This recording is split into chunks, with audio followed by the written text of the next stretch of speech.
Bienvenue sur votre chaîne préférée Akhbar al-Bled de Hassan Atlemsen. Avant de commencer, je voudrais remercier Monsieur Salem, l'abonné qui a choisi de devenir membre à part entière de la chaîne Akhbar al-Bled de Hassan Atlemsen. Merci également aux autres abonnés.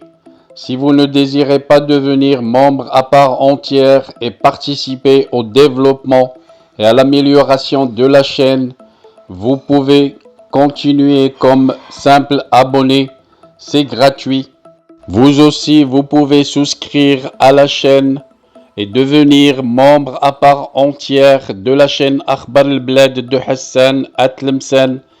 C'est pas cher, c'est juste 3 € à peu près. Et vous devenez membre à part entière en participant au développement et à l'amélioration de votre chaîne préférée. Pour devenir membre, il vous suffit de cliquer sur l'icône rejoindre juste en dessous de la vidéo. Vous pouvez également participer au développement et à l'amélioration de la chaîne à travers les super chats lors des diffusions directes, mais aussi par des super stickers. Sinon, vous pouvez partager avec des super thanks pour remercier la chaîne pour une vidéo qui vous a plu. Je vous citerai dans chaque vidéo le nom des nouveaux membres à chaque fois que quelqu'un d'entre vous a décidé de devenir membre à part entière. Restez donc branchés sur votre chaîne préférée Akhbar al-Bled de Hassan Atlemsen et bienvenue à vous tous. Voilà donc, je reviens à notre sujet avec Shingriha qui attrape une crise et qui passe une nuit blanche hier. Cette nuit doit être une nuit difficile pour celui qui cherche à tout prix un exploit pour occuper le peuple algérien. Ils ont compté sur l'équipe A pour se qualifier au Qatar, le mondial de Qatar 2022 que les Fennecs avaient raté. Et Shingriha était dans une situation très difficile parce qu'il n'a plus d'exploit, plus de réalisation. Là où il met les mains, ça échoue. Là où il passe, ça échoue. Shingriha sentait un Hirak arriver dans les rues d'Alger. S'il n'arrive pas à réaliser un exploit avec les cadets du football algérien, et c'est pour ça qu'il a pris les cadets au lieu de les laisser s'entraîner et se concentrer. Il les a pris et les a emmenés dans une caserne 2 jours avant le match. Et après la caserne, il les a emmenés à la mosquée, la grande mosquée que Shingriha avait construite pour défier la mosquée Hassan II de Casablanca. Shingriha a fait recevoir les cadets du football algérien par un homme de la religion. Je ne sais pour quelle raison, de la propagande, de la pure propagande, car un militaire socialiste, marxiste, qui ne croit pas en l'islam et qui n'a jamais fait la prière, je ne pense pas qu'il a des croyances dans ce sens. Shingriha, tellement désespéré qu'il est dans la recherche d'un moyen de rendre la joie au peuple algérien qui est très fâché pour la difficulté de la vie, pour la cherté surtout, mais surtout pour la rareté des denrées alimentaires les plus élémentaires. Un Algérien n'arrive plus à avoir sa bouteille d'huile. Un Algérien n'arrive plus à avoir son sac de semoule. Un Algérien n'arrive plus à avoir sa bonbonne de gaz dans un pays très riche en pétrole et en gaz. Où va le pétrole et le gaz algérien? C'est la question que se posent les Algériens. L'Algérie qui est plus riche que le Qatar. Mais allez voir le Qatar et allez-y voir l'Algérie.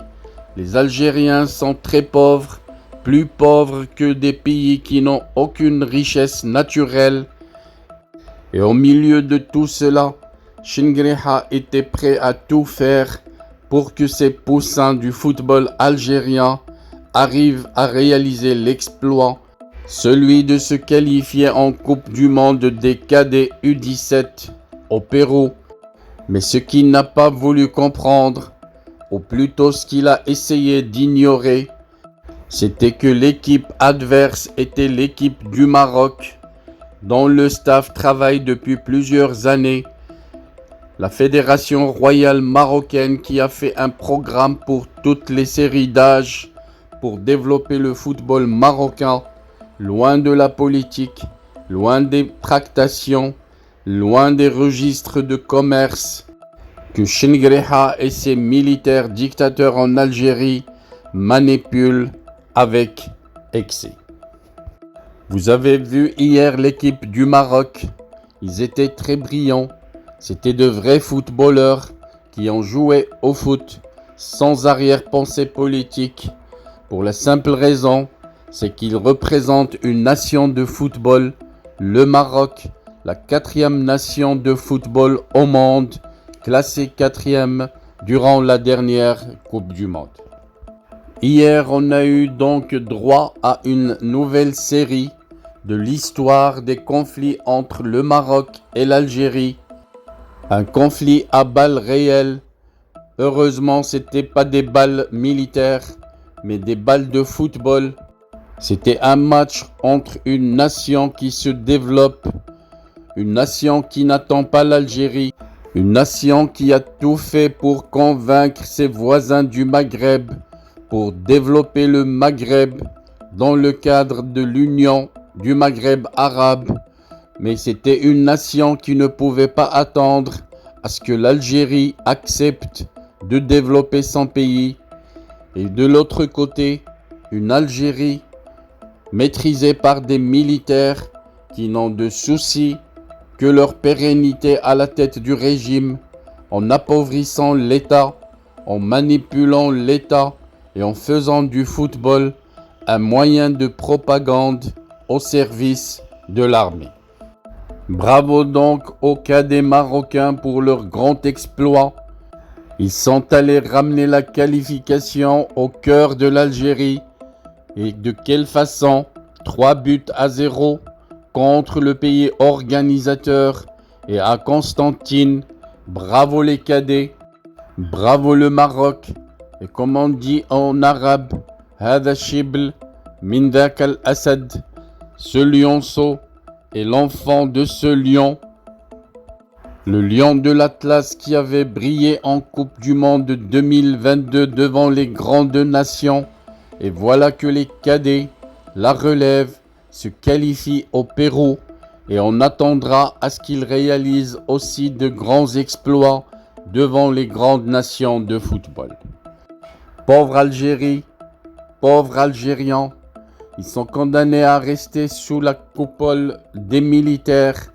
Les militaires qui ne savent que détruire, les militaires qui ne savent que manipuler, et malheur à celui qui leur dirait qu'ils ont tort. Bravo donc aux cadets marocains, bravo au staff technique marocain et à leur tête, le grand Saïd Chiba, le coach Saïd Chiba qui a prouvé ses compétences comme l'avait fait Walid Regragui avec l'équipe A en Coupe du Monde 2022. Et en plus, Saïd Chiba, durant toutes les conférences de presse, a donné preuve de compétences, mais aussi d'éthique et de respect de l'adversaire.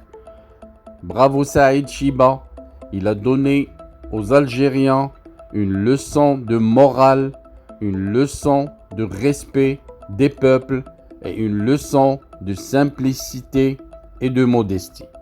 Bravo également à la Fédération royale marocaine de football qui a montré qu'elle travaille selon une grande stratégie de développement du football marocain.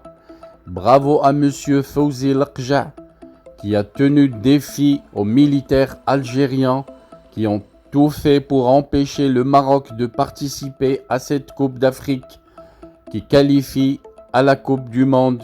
Les militaires qui ont interdit à nos cadets de venir directement en Algérie sur un avion marocain.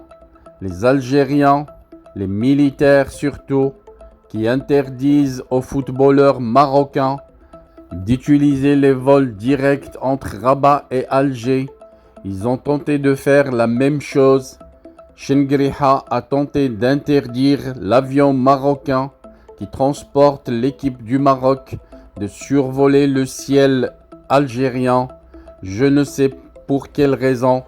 Peut-être que durant la guerre des Sables, lorsqu'il était prisonnier par les forces armées royales marocaines, peut-être qu'il a eu un complexe qui fait qu'il a une haine envers les avions et les aviateurs marocains. Mais je n'arrive pas à comprendre pour quelle raison il répercute son complexe sur des footballeurs innocents, de jeunes footballeurs qui ne veulent que jouer au football, loin de la politique et loin de petits calculs étroits dans le cerveau de Kaporo. Shengriha a été obligé par la FIFA cette fois de laisser venir jouer le Maroc. La FIFA qui est allée jusqu'à réserver un avion de la FIFA, un avion spécial loué par la FIFA pour transporter les jeunes Marocains et obliger Shengriha à les laisser jouer. Et voilà que une fois que le Maroc participe, l'Algérie est éliminée. Et ça aurait été la même chose si la CAF avait réagi de la même façon que vient de faire la FIFA lors du CHAN. Vous vous rappelez, lors de la dernière Coupe d'Afrique des Nations des locaux, Shengriha avait obligé le Maroc à rester à la maison en jouant ses petits jeux. Et l'Algérie a gagné cette Coupe d'Afrique des Nations des locaux, mais avec l'absence du Maroc, le teneur du titre, qui a été empêché par les militaires de venir défendre leur sacré trophée. Pauvre Algérie, mais pauvre Shengriha aussi, car cette fois, cette nuit, ils ne doivent pas avoir goûté le sommeil. Et tel que les militaires réfléchissent, j'ai peur pour les Algériens, car maintenant que Shengriha ne peut plus compter sur le football pour occuper le peuple algérien, je suis sûr qu'il va inventer une explosion ou un acte terroriste, un faux acte terroriste pour occuper le peuple et pour terroriser le peuple, l'empêchant de sortir dans la rue.